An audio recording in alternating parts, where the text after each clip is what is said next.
Okay, welcome back.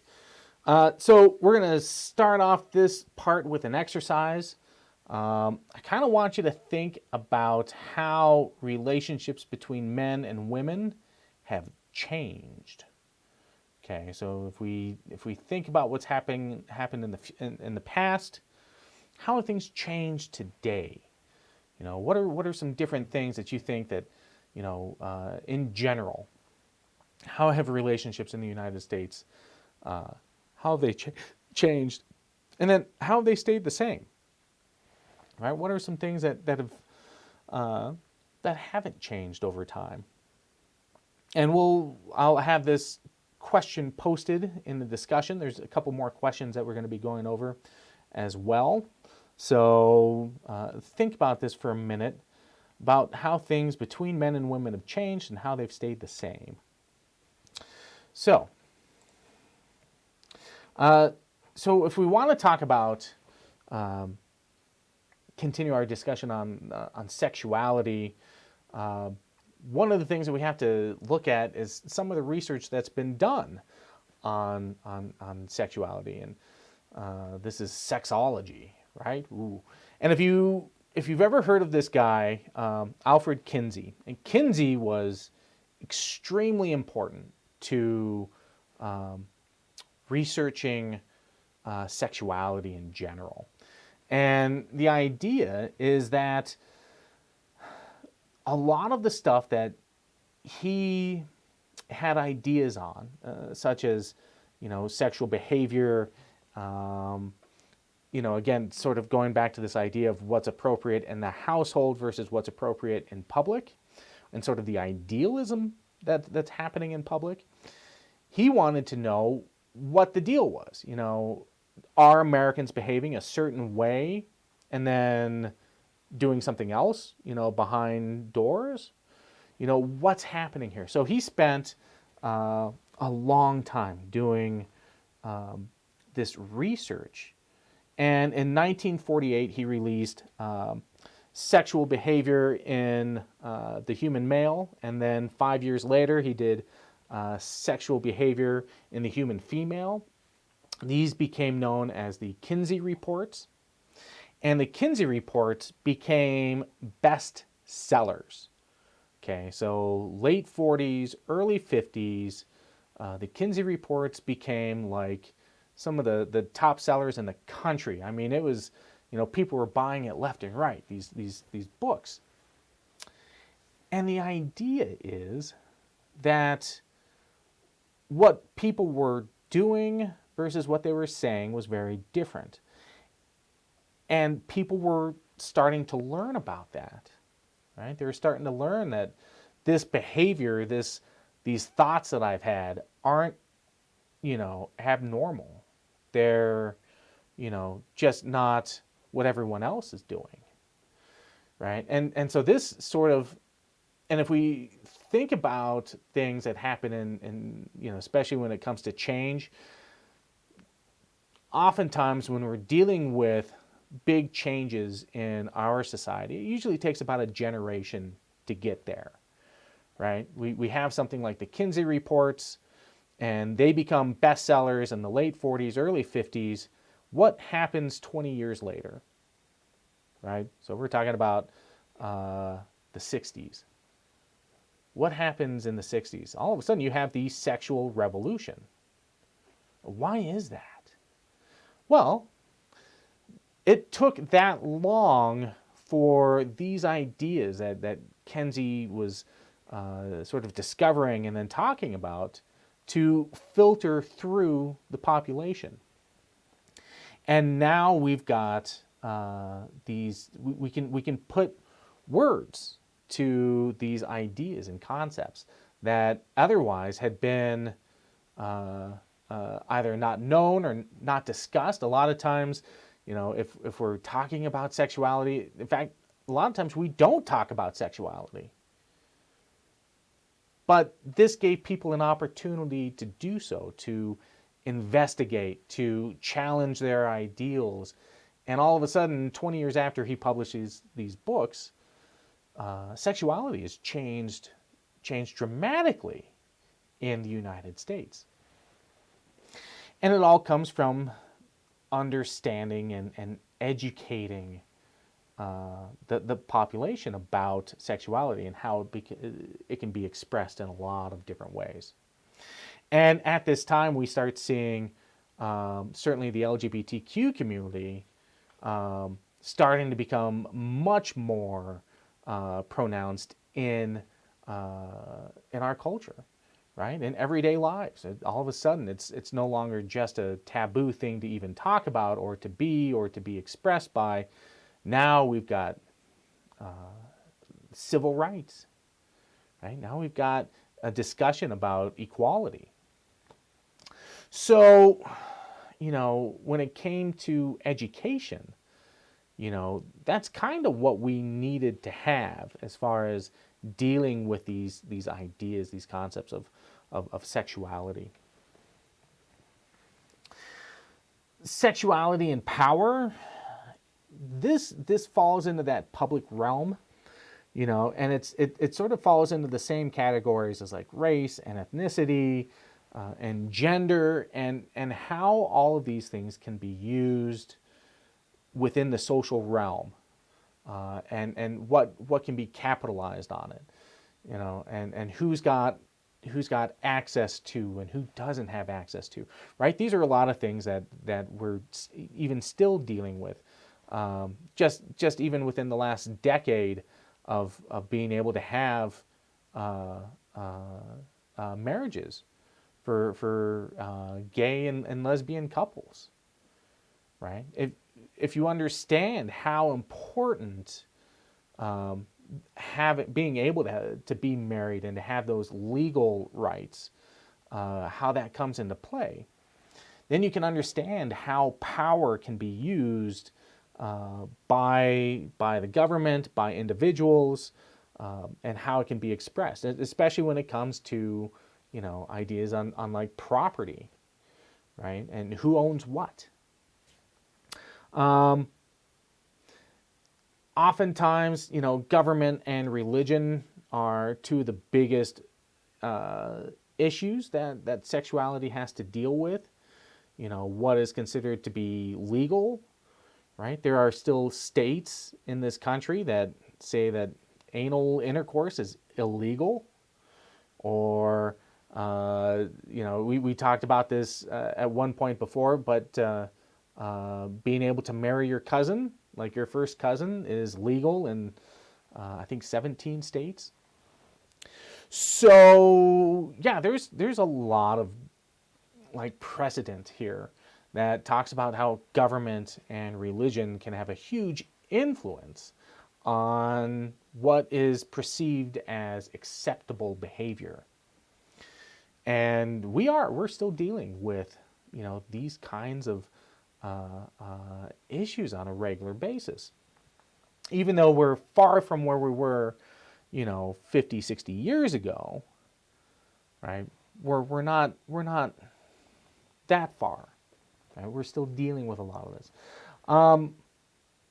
When we consider sexuality in the same realm, we also we have to understand that it compounds, right? So if we take sexual orientation and race and social status and gender, you create some very interesting situations. And this is actually kind of one of the ideas behind your paper, your final paper for the exam or for the class, is that we're taking components and we're applying these different lenses and we're saying, okay, so how do these all work together?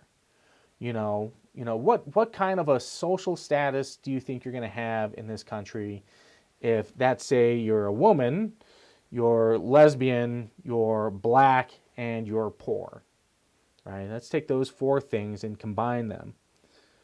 What do you think is going to happen, and what kind of resources do you think you're going to be able to obtain, and what are some of the problems that you might face compared to, say, a white,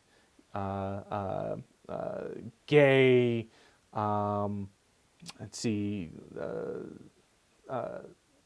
rich individual, right? What kind of experiences, what kind of things are people going to experience differently? You know, what kind of access are people going to have? What kind of representation do they have? You know, especially if we talk about representation, you know, and talk about like our movies and TV shows and all of this stuff that traditionally has not allowed for representation of any sort, especially if it was LGBTQ. That kind of stuff was like, whoa, no, we can't allow that here. And there, you know, there's a number of shows out there that have done a lot of really good, you know, groundwork for improving those kinds of ideas and relations, and giving people not only voice, but also being able to, you know, dispel some of the the negative aspects that people believed, you know, that some of the stuff that, you know, was misinformation or believed to be wrong, and then all of a sudden it's like, oh, you know, maybe it's not that wrong. Maybe it's all right. In fact, it's okay, you know, to be able to live like this, to have that self-expression. So, you know, when we think about, you know, doing research and who are we looking at, right? Who is it that we're trying to understand?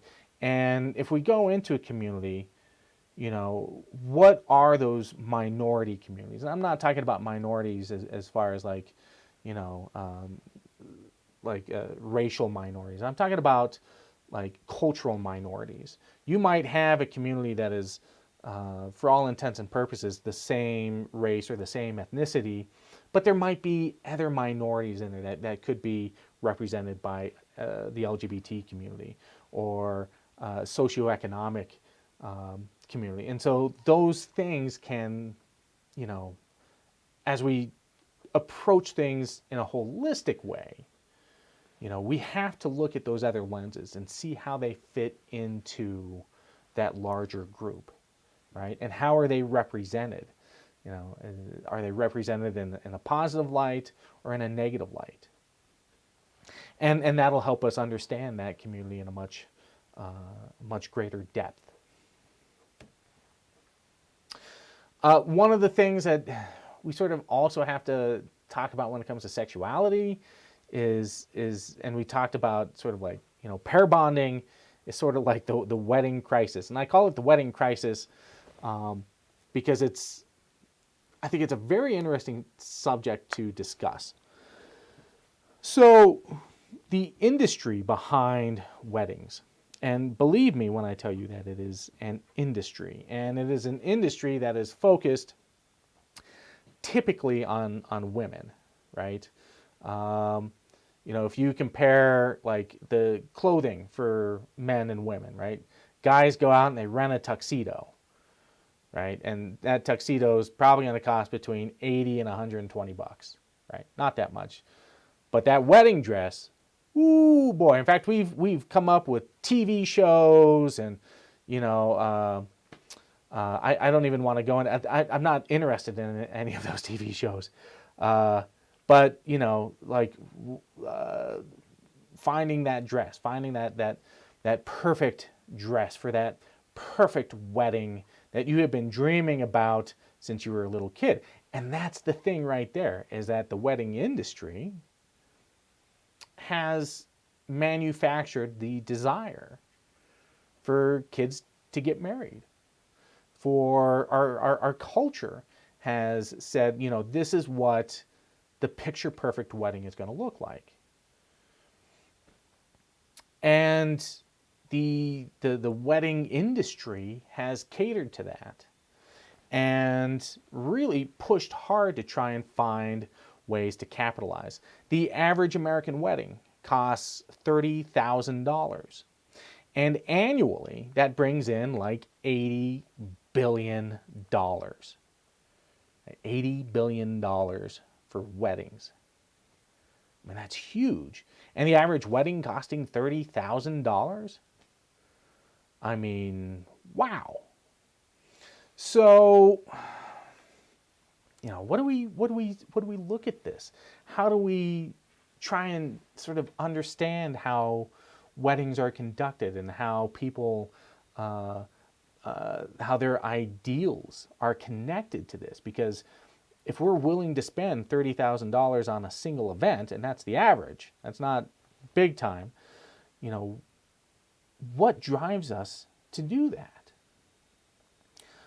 And if you look at even like our media, our toys that we give to kids, right? What are some of the basic cartoons that we watched growing up? Sleeping Beauty and Snow White and The Little Mermaid and all this stuff. They all revolve around relationships, and they all revolve around a princess and everybody wants to have their princess wedding, right? And everybody wants to look, like royalty, and that's why Americans are so fascinated with royal weddings, right? I mean, it's one of the most watched events in American culture is watching one of the British royals get married. And it's like, why? Why does that even matter to us? We don't have that connection, but we have this connection to weddings. And we have this idealism of what we want to have as a part of our life. We want to be able to have these experiences and all this stuff. Well, all of that is cultural, right? The idea of having that princess perfect wedding is completely fabricated. So, we look at how these ideals are created, and it's done through education, right? How are kids taught when they're young to deal with the opposite sex? What are the things that they are encouraged to do to grow up, right? And they're taught early on. Girls are taught from a very early age, about getting married, and that's an objective, right? And you're going to have your parents and your grandparents, constantly asking you like, what's going on? When are you going to get married? When are you going to have kids? And so there's that cultural pressure to do that. And then it's infiltrated with all the other cultural things, education and media and religious idealism as well. So all of these things sort of created this industry that is, positively massive in this country. Where, $80 billion of wedding, and certainly not this year, we definitely did not spend $80 billion this year with the pandemic. But in general, right, that's a lot of resources. The other issue that we have to look at, especially when it comes to like marriages in like the United States, is that it's also been a facilitator for inequality. Up until really not that long ago, there are different ideas about when two households come together. So man and wife come together, they get married, man and woman, they get married, and in traditional times, whatever was owned by the woman then became also owned by the man, right? But that wasn't necessarily the same for whatever was owned by the man became owned by the woman. We had different ideas of possession, okay? For example, in my own experience, in my own life, my parents got divorced when I was fairly young. And my mom went out and got her first bank account prior to getting a divorce. Her first very own bank account that she did not have to have a man co-sign with, right? Just a normal checking account. Prior to that, when she was young, she had to have her father go with her to co-sign on an account. Her account with her husband had to be co-signed. And it wasn't until a point in time, and you can really thank RBG, Ruth Bader Ginsburg, for this, is all of a sudden it's like women can actually have their own bank accounts. I mean, right now you would think that that would be a ridiculous idea. But if we're going back 35 years ago, that was not a ridiculous idea. That was something that was revolutionary. Being able to have your own bank account, being able to have your own possessions, and being able to be recognized for having those possessions. So, we're still coming out of this really interesting time when we're talking about equality. And it's one of those things that, again, I caution people when we talk about equality and when we talk about having things done, and cultural change and all that. It usually takes time to have that cultural change take place, right? We have to recognize that, this is something that generally takes a while to develop. So, going back 40 years and seeing that most women, especially if they were married, didn't have their own account, right? They had a joint account, and that was the only account that they could get. So, I mean, that's just nuts, right? We also have certain ideas about like a dowry or a bride price. A lot of cultures do this. In fact, most do. When it comes to like giving away the bride, okay, even having that term is a possessive term, right? I'm giving away my daughter to you, right? Now she is now your possession, your responsibility to take care of. And in some very real ways in our culture, and especially, 50, 60 years ago and before, that was absolutely true, especially when women weren't really in the workplace and didn't have access to resources. They became dependents on that other family. And that this happens all over the place. But getting back to like, giving away the bride, we have this idea of like a dowry. Okay, dowries are usually what a bride's family will give to the husband's side, to the male side, saying like, you're taking our wife, you're taking our daughter, but we're also going to give you like, say like 3 pigs, and maybe some goats, and and that'll be enough, right? And in a lot of cultures, you might actually see a negotiation between two families that are going to say like, oh, well, we really think we should get like 4 pigs for this, right? And maybe 3 goats. So, again, it comes down to this concept of property. And we still see sort of these remnants of this behavior today. A lot of times, and traditionally, in our culture, the bride's family pays for the wedding.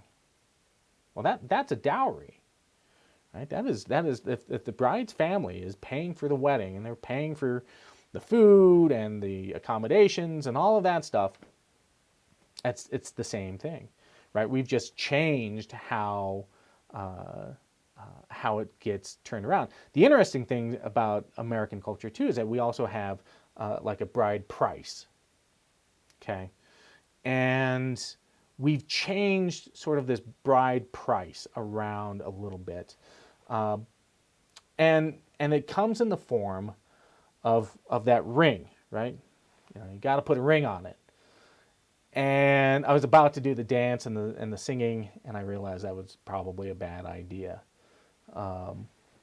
So, but here's the thing, what's the common idea about buying your fiance a ring. When you propose to a woman and you're going to go out and you're going to buy that ring, how much money are you supposed to spend on it?